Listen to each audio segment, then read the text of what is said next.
So this evening I'll just begin with a quotation from a chant, actually, we often do in Buddhism, actually.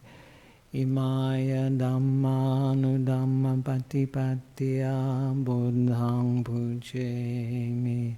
Imaya Dhammanu Dhamma Patipattiya Dhammaṃ Pujemi.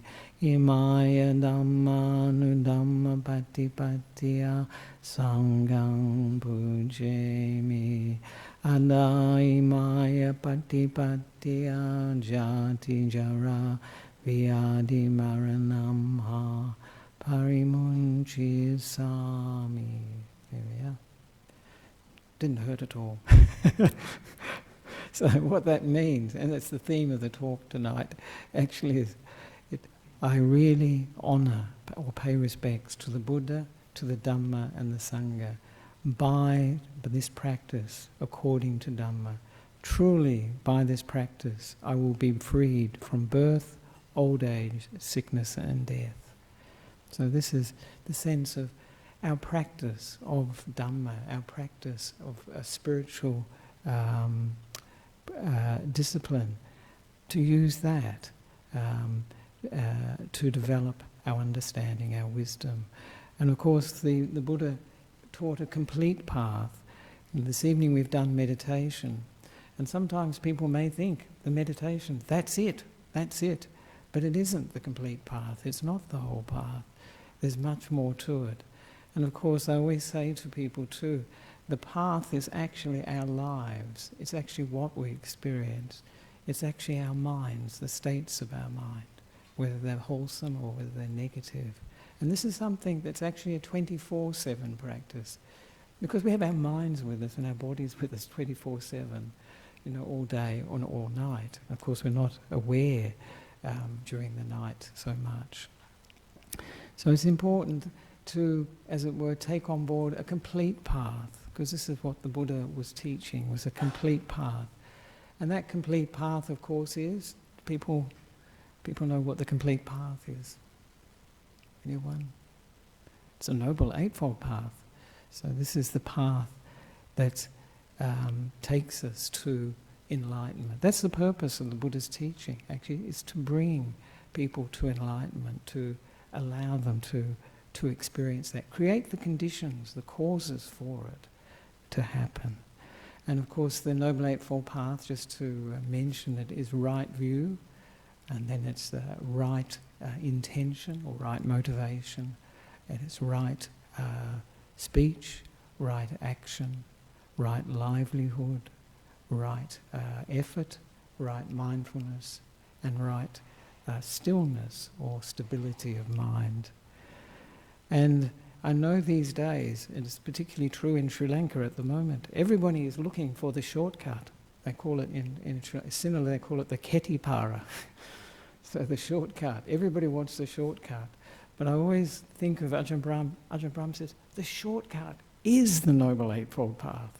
We've been going around life after life after life, we don't remember it, for ever so long. So this is the short path that can be done in this very life. Having said that, it reminded me of reading Ajahn Brahm's his story that he wrote in a book called Seeing the Way, which was about the disciples of Ajahn Chah, famous meditation monk, and his experiences of going to Thailand to meditate, to develop this path to enlightenment. And in that, he said he was sure that he could go there to Thailand, ordain, and in 2 years he would crack it. He would be enlightened. And then he was planning, after he became enlightened, what would he do? He'd go back to England, go to Wales, and go and live on a commune. So this was Ajahn Brahm. Now, 40-something years later, I think he's changed his idea, changed his tune. It does take a lot longer. But this is the short path, 40 years, for instance, in terms of many, many lives. There's nothing. And of course, that path, as you can see from Ajahn Brahm's example, is a path of growing, hopefully growing contentment, understanding, wisdom and happiness. So he's not in Wales. He didn't end up in Wales, he ended up in Serpentine, which wasn't on his agenda. So this shortcut is the Noble Eightfold Path, and we need all of the factors of the Noble Eightfold Path that I mentioned to you. We don't have one single factor that's enough. Sometimes we may hear that mindfulness is enough, or we may hear that samadhi, this one-pointedness of mind or stillness of mind, is enough. But it's all required. It's all required. And the interesting thing with the Buddha's teaching, as you practice them more and more, you see how they interlock, how it all fits together so well, like a jigsaw puzzle, and it all needs to be there. But of course, the Buddha's teaching, and I hear this very much in Sri Lanka, people are very interested in the theory of the Buddha's teaching. And it's very, intellectually fascinating and satisfying, actually, because it's so deep, so profound, and so interesting, and so consistent. But if we don't practice what the Buddha taught, it's a bit like having a medicine which we don't take, but we put it on a shelf, and we may bow to it occasionally from time to time. I think we're going to get the benefit from it. We have to take the medicine, and often the Buddha talked about the Dhamma being the medicine, the Buddha being the doctor. So this is important, that we actually take the medicine, we actually practice what we understand, the theory of the Buddha's teaching. And so now I thought I'd mention, I'm always well known for telling Nasrudin stories, and Nasrudin, some people know who Nasrudin was? He's supposed to be a historical character. It's really 70s or 80s, 1970s or 1980s, I think, Nasrudin. So I'm bringing him back into vogue, perhaps. But Nasrudin was a Sufi, so he was quite a mystical teacher, and somewhat like a Zen character, really, in Sufism. And one day he was obviously out in the backyard or behind his house, and he and his wife was making a meal. And he had this big piece of liver, he wasn't a vegetarian, that they were going to cook that for the meal. His wife was probably going to cook it, I think. And down swept an eagle, a bird flew down, this huge bird flew down, grabbed the liver, and then flew off with the liver. Wow. And what did Nasrudin say? He said, "You fool, I still have the recipe." So what is the recipe? What does the recipe stand for? The Buddha's teaching. The liver stands for the practice, the meat of the Dhamma, we say. It's the practice. So you can always remember Nasrudin with the liver and the recipe. And sometimes in Buddhist countries we talk about amisa puja, when we make offerings to the Buddha of candles, incense and flowers.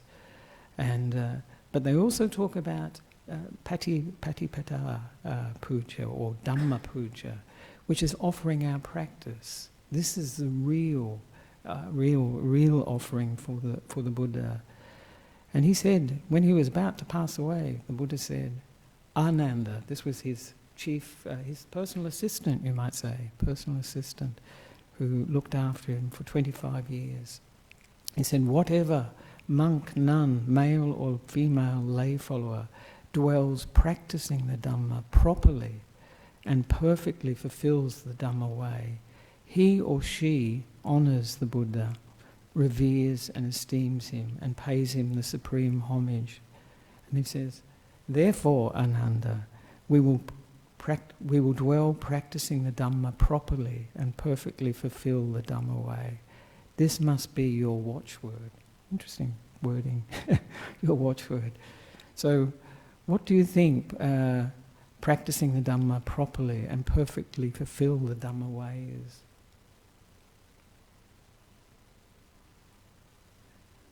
I would say it's becoming enlightened. So that's how we really fulfill it. But any teacher, isn't it? Any teacher of any subject is very happy if the students actually put into practice what they teach and actually get some results, get some benefits. And this is what the Buddha is pointing to when he spoke those words. Just before he was about to pass away, we say into parinibbana.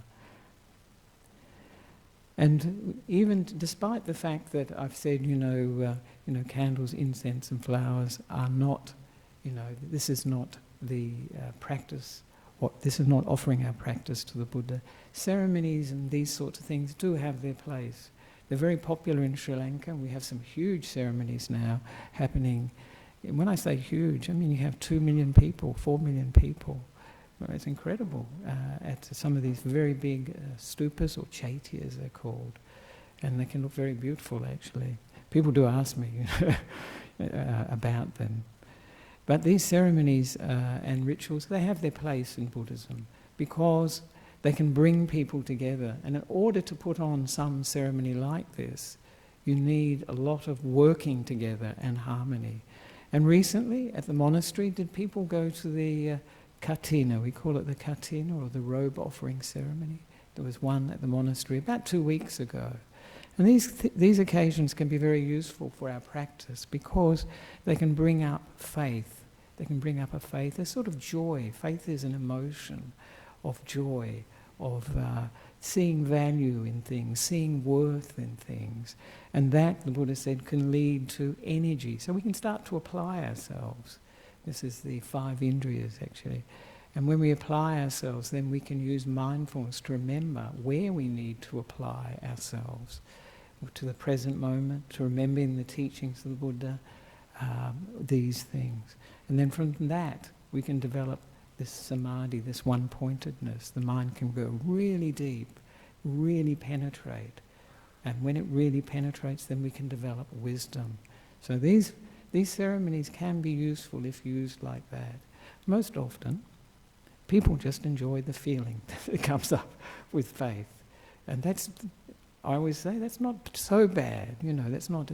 They may not take it and apply it to their practice, but this is not so bad because it's a wholesome emotion, a positive emotion. So it is something that is worthwhile. So what is the practice?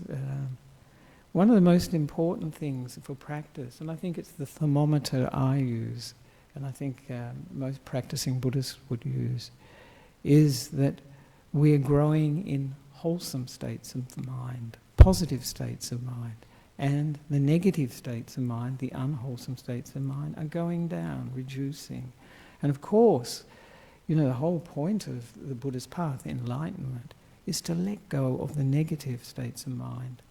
Totally. They've gone for good. They're not there. They will not return.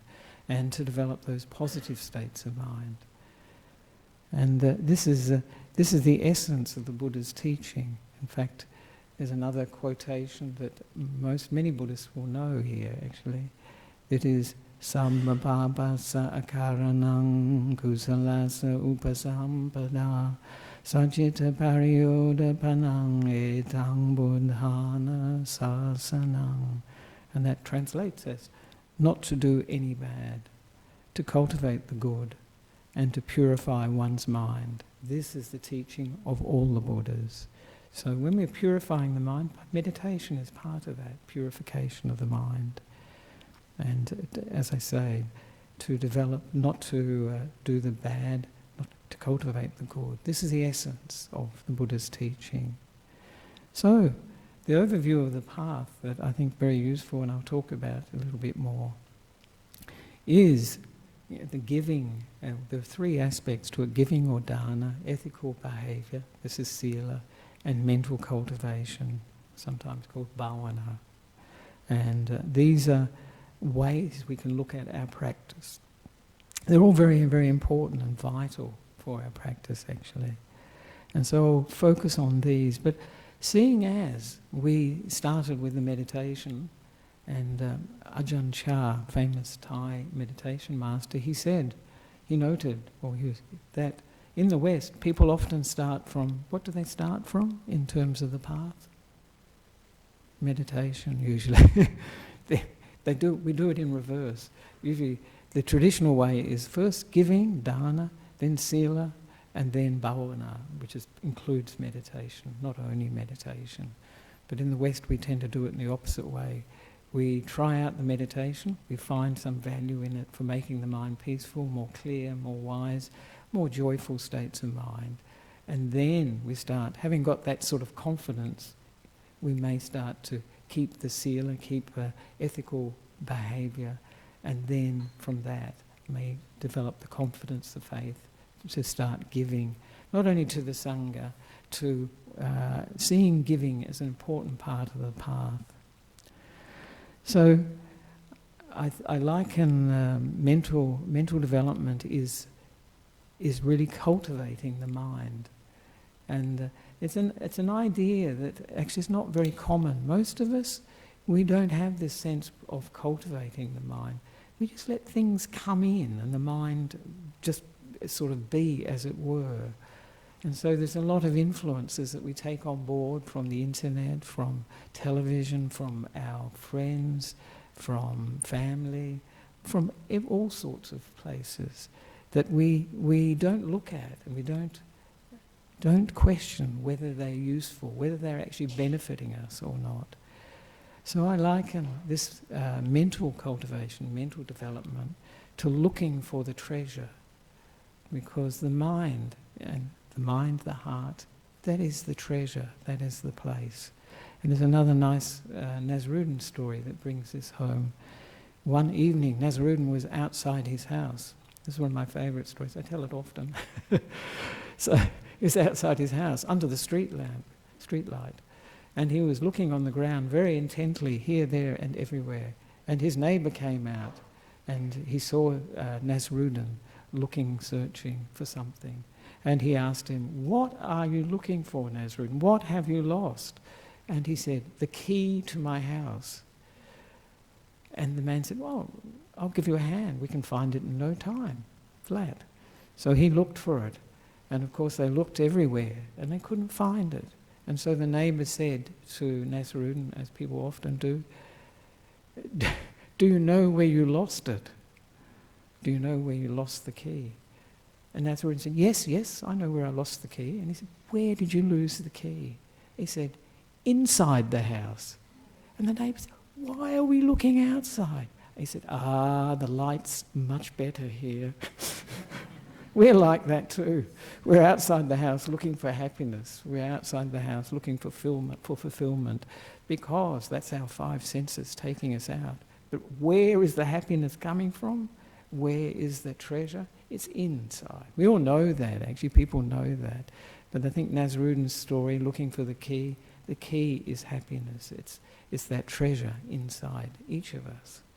And to look inside is actually reversing the way we look at we usually look out to the world. We're looking for happiness from what we see, hear, smell, taste and touch.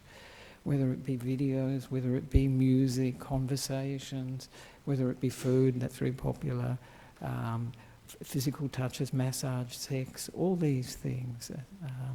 Yes, and also smells, perfumes, flowers, all the works. So we're looking for the world to give us the happiness, but the happiness really comes, we know, most people know this really, we just know it from inside. And I liken the mind to the control panel. It's the master control. This is where we can really develop and cultivate the mind. And as the Buddha often said, the mind is the forerunner. And we know that. People can experience, it's very easy to see that the mind states that we develop, we cultivate, whether knowingly or unknowingly, are the ways we experience the world. So somebody can be experiencing, I think we're here, however many people are here, we're probably experiencing this in so many different ways, depending on our conditioning, where we're coming from. We can, some people maybe think, when's he going to finish? Or I didn't come here for this, or it's too hot, or whatever may be going on. Our mind states can be very, very varied. Of course, coming to a Buddhist centre like this, coming for meditation, we're tending to be more in a similar vein. But our mind states can be so different, and they determine the reality that we experience. There is a real world out there. The Buddha never said that the world was mind-made. But the world we experience, there is a physical world out there. There is a world of the four elements, we say. But the way we experience it, that's our business. And it's up to us. We can cultivate different states of mind and have different outcomes. As I say, the positive states of mind.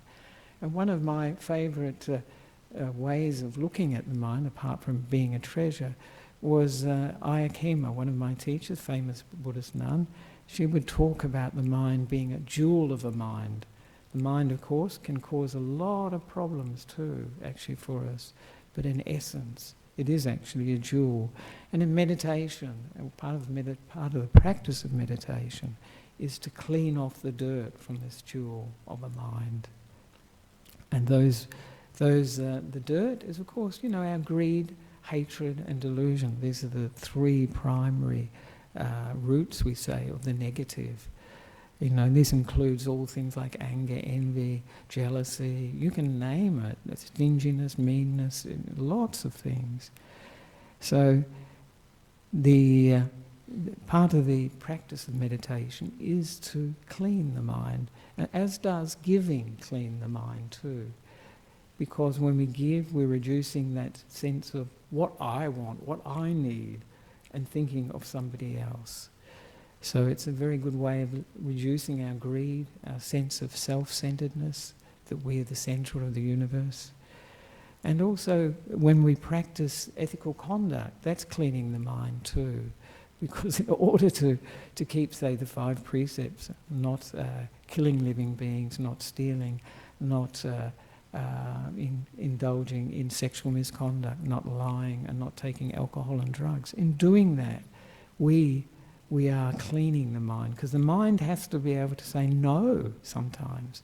This is actually a great strength. It's not a common thing in the West to think of saying no is a great strength, but being able to say no to negative mind states and actions and speech that are just going to cause us grief, cause us unhappiness. To be able to say no to them is a great boon for us. It's something that's worth developing. And the Buddha had a nice description of the jewel-like quality of the mind. He said, luminous, monks, is this mind when it is freed from defilements. These are the negative aspects of the mind that visit it. The uninstructed noble disciple, the instructed noble disciple, understands this as it really is. Therefore, I say that for the instructed noble disciple, there is development of the mind. So that's quite the idea of the luminous mind, that the essential quality of the mind is pure. It's just overlaid with some of the rubbish that we've accumulated for many, many lifetimes from our conditioning. And I liken this to, it's an experience that I like very much when you travel, when you fly, and it's a very cloudy day, as it was in Melbourne when I left. And it's very cloudy and grey, maybe, and cold. And then the plane goes through the clouds and there's blue sky everywhere. And this reminds me of what the Buddha is talking about, that luminous mind, that pure quality of mind, which we can develop.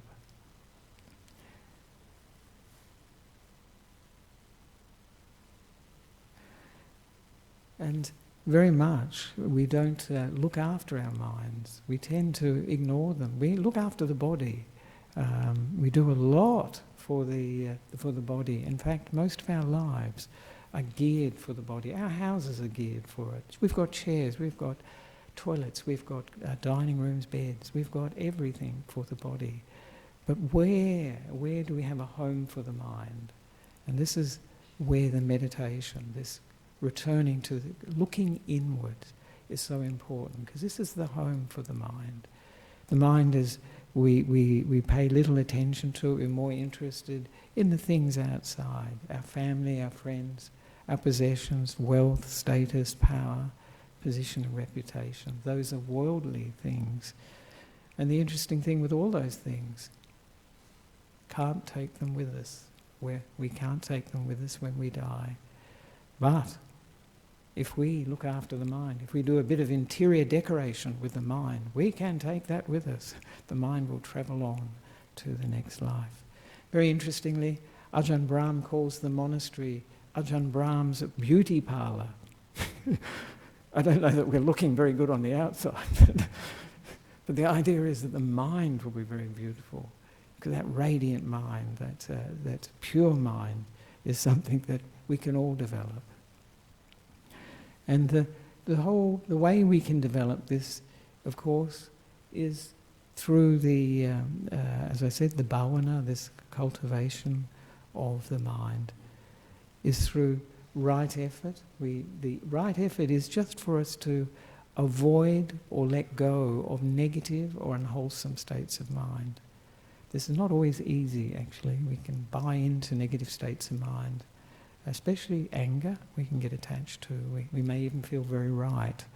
So this is avoiding and letting go of those negative states of mind, because we know they're rubbish. We know that they don't bring us happiness. And I often liken this to taking the wheelie bins out. Every week people take their wheelie bins of rubbish out onto the verge and leave it there for the council to take away. But how often do we take the mental wheelie bin out to the verge with all the rubbish that's in there and put it on the verge, let it go? This is much more important. And if we don't, if we don't let go of the rubbish in the wheelie bin, if we keep that, it gets really smelly and unhygienic. What to say of our minds when we've got all these resentments, anger, guilt, all those sorts of negative emotions. So avoiding and letting go of those, recognizing them as for what they are actually is very important. Sometimes we find it difficult to recognize these negative states of mind, anger, jealousy, greed, stinginess, whatever it be, depression, anxiety. We have difficulty recognizing them as rubbish. But rubbish is anything that doesn't bring happiness to us, that's bringing a lot of unhappiness to us. It's heavy, it's dark, and it doesn't feel good. The only reason we hang on to rubbish, because it's our rubbish. That's the big deal. Because we think it's our rubbish, but actually we've just accumulated it over time. And it's not our rubbish really, it's just come from causes and conditions in the past. And we can let it go. Once we realise, no, it's not our rubbish, we don't have to keep it, we don't have to identify with it, attach with it. So very, very important. So this right effort is actually the essence of purifying the mind. So that's avoiding and letting go of the negative states of mind. But the other half, you notice with the Buddha's teaching, always beautiful balance, symmetry with it. Usually the negative first, then the positive. And the positive is developing and maintaining positive states of mind. Those states of mind that lift us, give us inspiration, give us happiness, give us joy, give us a sense of meaning and purpose in our life. These sorts of states of mind are well worth developing, well worth maintaining. And we can develop and cultivate these things. We don't have to just allow our minds to be these sort of repositories of stuff that comes into us, and just mulls around. We can choose what we develop in the mind. And the other aspect of this mental cultivation, of course, in terms of the Noble Eightfold Path, is right mindfulness, being mindful, remembering remembering the teachings and remembering what we're being mindful of. So for instance, when we were doing the scanning meditation, we were mindful of the sensations in the body, or the feelings, that whether they be pleasant, unpleasant or neutral. And a good example too is, this is using the idea of sati, the original meaning being remembering. And Ajahn Nissarano, he uses keeping the breath in mind. When we do the breath meditation, keeping it in mind, that's mindfulness. Often we think of mindfulness too as being in the present, and that's an important part of it. And the other way we purify the mind, we cultivate the mind is through the meditation we were doing. By bringing the mind together, allowing the mind to come to oneness, to stillness, to steadiness. What that does, of course, is reduce the negative qualities of the mind. And Ayakema, one of my teachers, used to say, one moment of, she'd say concentration. Ajahn Brahma said, no, one moment of concentration is one moment of purification. Because when the mind comes together, when the mind has wholesome, positive states, experiencing positive, wholesome states, there is no room for the negative. It drops, it reduces. And so little by little, we are learning the way to purify the mind, to reduce these negative aspects of the mind and increase the positive. As we, the good thing, the good news, when we reduce the negative, these dark, these heavy, smelly, unhygienic emotions, states of mind, happiness comes up. When we remove the negative, happiness, joy comes up. And as I mentioned, the way we can do this, of course, is giving abandons greed and thinking of others, not just number one. And sila, the ethical behaviour, that helps us too, because we're reducing the unwholesome actions and speech. And to do that, we have to use our mind. So we are actually cultivating, purifying the mind at the same time. And a very important part of mental cultivation is developing what we call right intention or right attitude, I like. And this is the attitude of giving up, not trying to get and gain. This is our main preoccupation, actually, getting and gaining. And the idea, the whole of the Buddhist teaching is about giving up, giving things away, letting go. There's another word for it, letting go.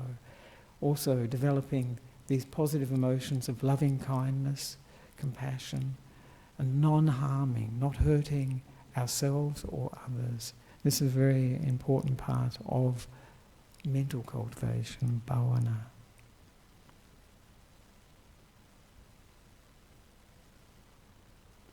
And as I mentioned, classically, when we talk about developing this, the Buddha talks about, it's lovely actually, it should encourage us about when we develop the meditation, part of the process is, first of all, we call it the mindfulness. We're aware, and then we're aware of the qualities of the mind, the state of the mind. This is called investigation of the state of the mind, dhammas, dhammavicaya. And then after that, virya can come up. This is energy. We can get energy. Once there is the negative states of mind go down, we tend to get energy. And then we can develop gladness and this sort of joy of, it's like a joy, and then a deeper joy, like a rapture, and then tranquility when the body and the mind become very peaceful. And you can see this in the meditation, when the body and the mind become very peaceful. And sometimes people feel as if they're not aware of their body, or parts of their body, and happiness as well. Happiness comes up, and the Buddha said happiness, not suffering. Happiness is a necessary condition for the mind to come together, for the one-pointedness of mind, for the stillness and steadiness. So sometimes people say Buddhism is so pessimistic, but really the emphasis is really on happiness. You need that. We need that to develop these very powerful, deep, peaceful, still states of mind, where we can actually see things very, very clearly, very, very differently, from our ordinary perceptions of reality. So I was just going to mention a little bit about the scanning meditation as we're doing bhavana. It's still on bhavana. And just to mention that this scanning meditation is very good for the health. Ayakema was recommending it for health, so that if we have any illnesses or whatever, that mindfulness of the body, just going through the body, can be very healing. And there is a book that's not coming from about scanning, called Dhamma Therapy by Mahasi Sayadaw. And that's using mindfulness, just that awareness, attention to the body, the power of it, to overcome illnesses. I read that book, and some of the people were going through extraordinary pains, and they used their mindfulness and faith, actually, to stay with it and go through it. And then they often were completely relieved of that illness. Not easy. But when we use this scanning meditation for healing, it's important for healing that we don't have a negative state of mind towards whatever illness, be it a cancer or whatever illness we have, heart problems, lung problems, you name it. It's best if we have a more positive attitude, like loving kindness, like we did when we were relaxing the body. This is quite useful, because any negativity is only adding to the situation, only making it worse. And when we pay attention to the body, it's very much like if you meet somebody and they are looking at their smartphone or reading the newspaper or looking over the shoulder and ignoring you, how do you feel? Most people don't like that. But if you give attention to somebody, if you look at them, if you're with them, Ajahn Brahm's very good at this, people like this. And this is very useful for the body too. When we pay attention to the body, we use the body, but we don't give it much attention. Yes, we want it to look this way and that way, for sure, but we're not actually giving much attention to the body.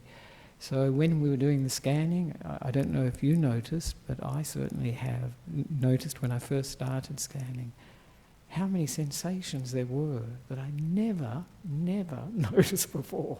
It was really an eye-opener for me. And of course this scanning technique can also lead to very deep states of peace. It's often thought of as vipassana, and it can lead in that direction too, but it can lead to peace as well, and to jhana-like experiences.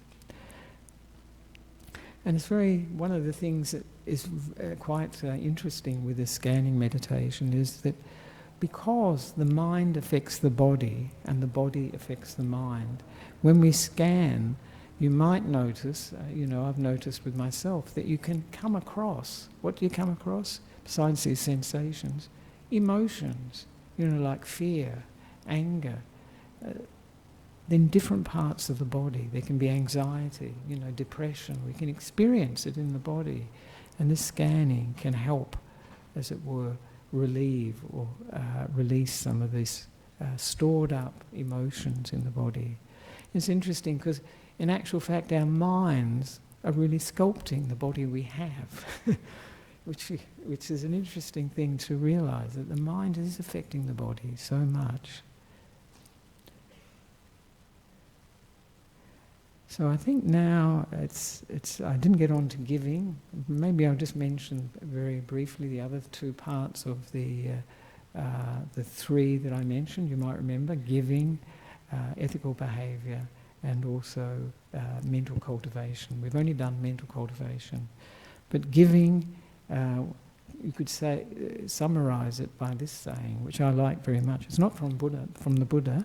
It's give and you shall receive. I think most people recognise that one. Give and you shall receive. And it's true when we give.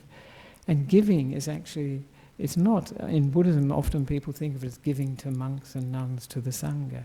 But our giving, it can be 24/7 to anybody, to everybody, to ourselves, to our family, to our children, material things, emotional support, many, many things we can give.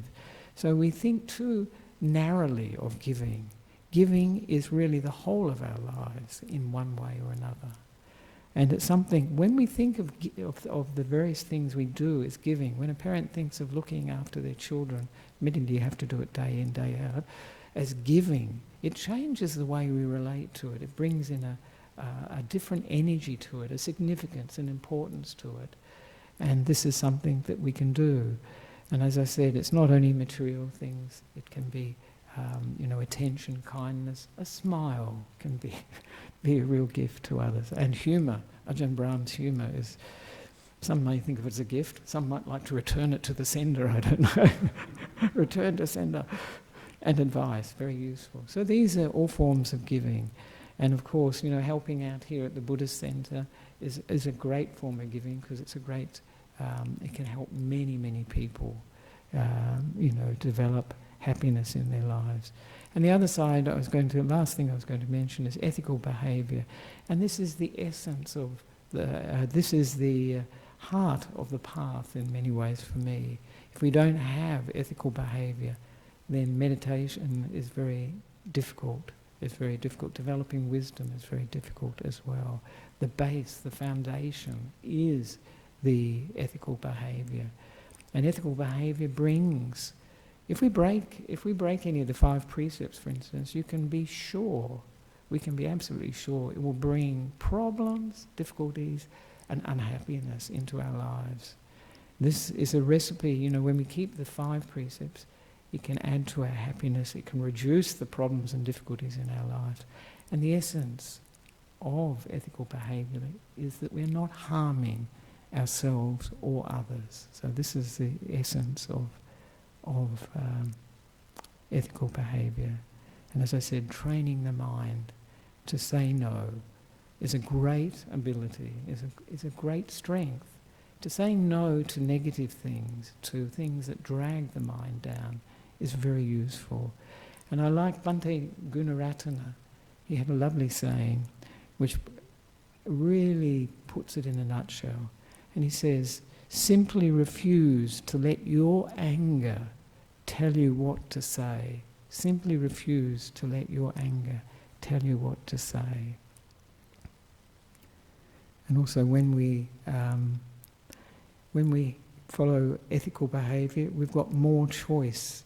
We choose how we're going to react. We don't react automatically. It gives us choice. We take responsibility for our lives. And most importantly, it reminds us too that, and this brings us back to mental cultivation, that external things are only triggers for what's going on inside us. Sure, somebody can say something very hurtful, very negative, but when we get angry, when we give them as good as they gave us, it's coming from in here, it's coming from inside. And this is where the problem is, inside. There'll be many triggers. This is what Ayakema called them, outsiders.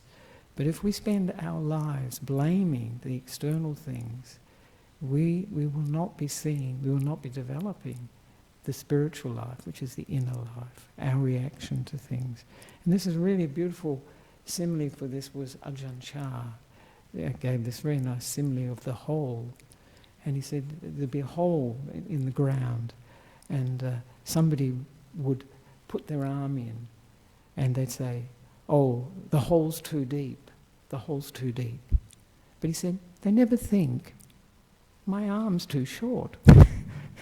That's coming back to ourselves. The hole's too deep, but really, my arm's too short.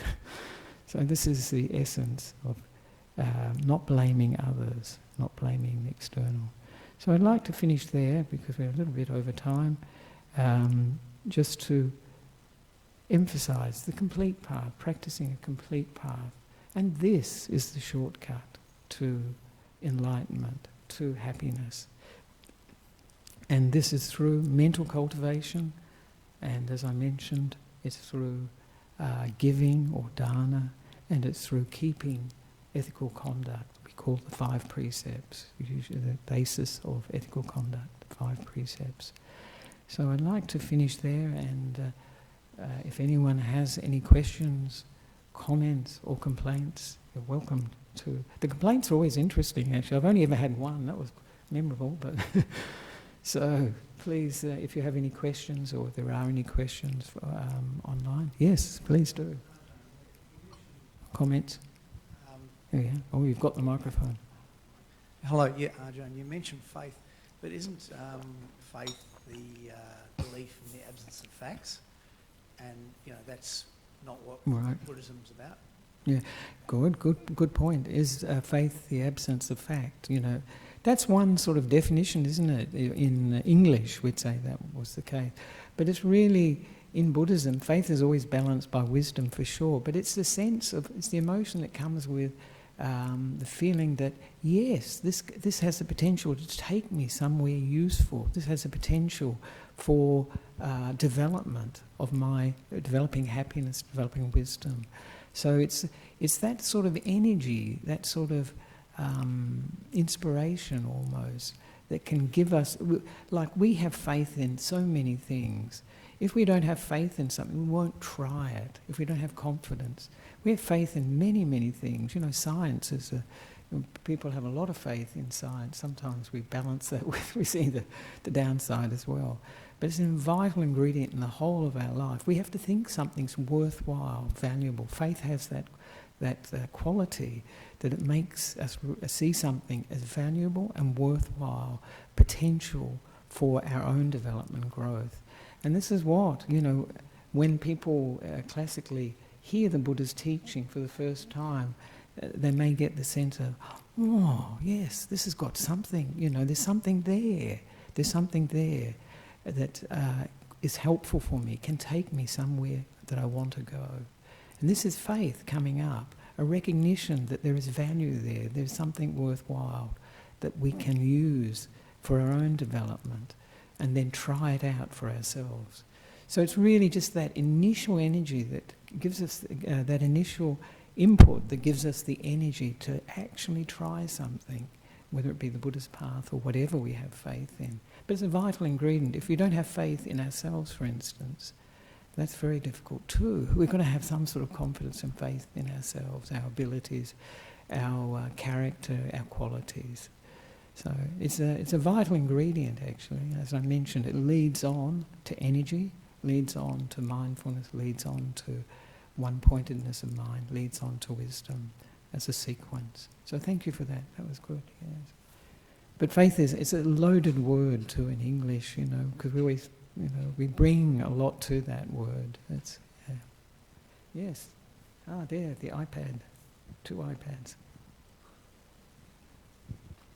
Right. So this is from Francesca in England. Life can be very challenging for sure.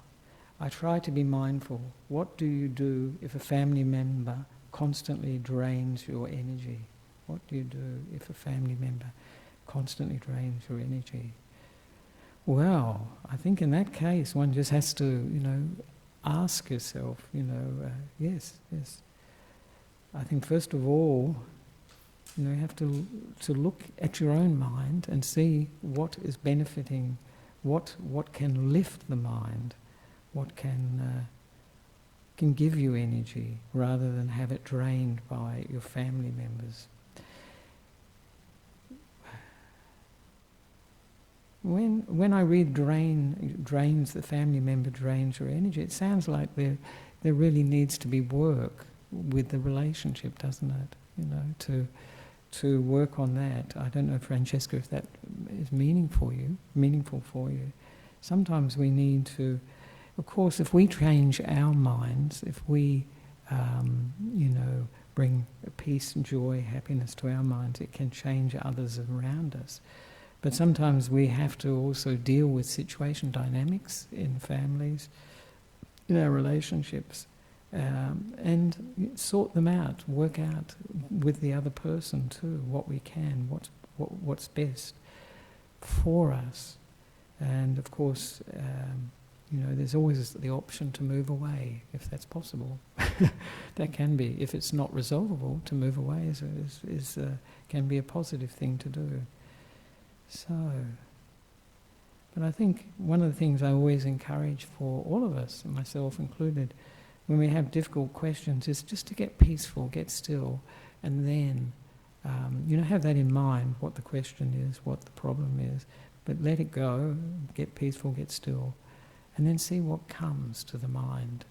Because sometimes you can get, I find, anyway, I get intuitions, you know, solutions that I hadn't thought of, they come from left field. And without knowing your family dynamics in some detail, I would suggest that, just to see, you know, it might be something very unorthodox or different from what you thought, but it could work. So I hope that somewhat addresses it, Francesca. And there's Michael in Indonesia. How do I know and learn the pure and real Dhamma? How do I know and The pure and real Dhamma. Yes. Well, the pure and real Dhamma is leading towards positive states of mind and reducing the negative states of mind, that's for sure.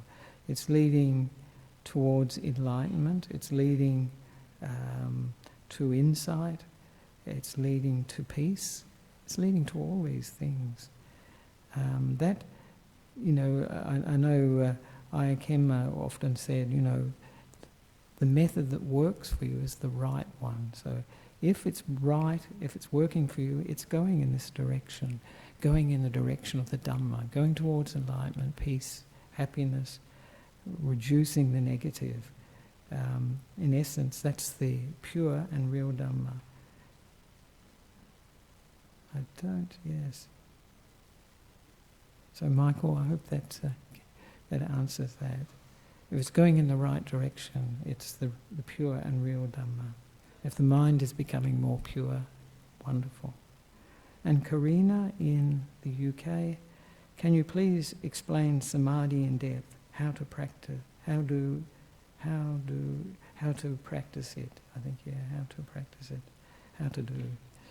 Well, that's a very long question. A very long answer anyway. But I think just as we were practicing this evening, developing the meditation, this is how we develop samadhi. We bring the mind, in essence, focus it on try to bring it to oneness, using one object, often one object, bring it to oneness, and that way developing the samadhi. Very important. One thing that I teach is that to encourage the mind to come to oneness, use a positive, wholesome state, mental state, like metta, loving kindness. Giving a gift is like giving a gift of kindness is metta, of loving kindness. These positive emotions, bring it to the object. You can use it with the object, with the breath, breathing in metta, breathing out metta, loving kindness. And when we do that, then the mind becomes far, far more interested in the object. And breath itself is fairly neutral. It's not exciting. It's not something you write home about. But if you put some loving kindness with it, if you give it a positive emotion, it can be gratitude, it can be contentment, it can be compassion, any positive emotion that will make it that more attractive. So that's how, I develop it. But of course, the practice of samadhi in depth is the 4 jhanas. It's developing the 4 jhanas. These are very deep meditations. And I recommend Ajahn Brahm's book on the jhanas. He's got a little thin free distribution book. Probably can download it somewhere on the jhanas. And that's developing it in depth. Because sama samadhi is the 4 jhanas, these very, very deep states of mind that take us to another world of experience and give us such a different view of the world of the 5 senses that we all live in. We think this is happiness, but after those experiences that the jhanas offer, then we have something to compare, and we can see, we'll see things very, very differently, and we'll develop a lot of wisdom in the process. So thank you very much, Karina. I think that's not very much of a detailed explanation, but I recommend that book, Ajahn Brahm's book on the jhanas. There we are. So thank you very much. And now we can finish by paying respects to the Buddha, Dhamma and the Sangha if you would like.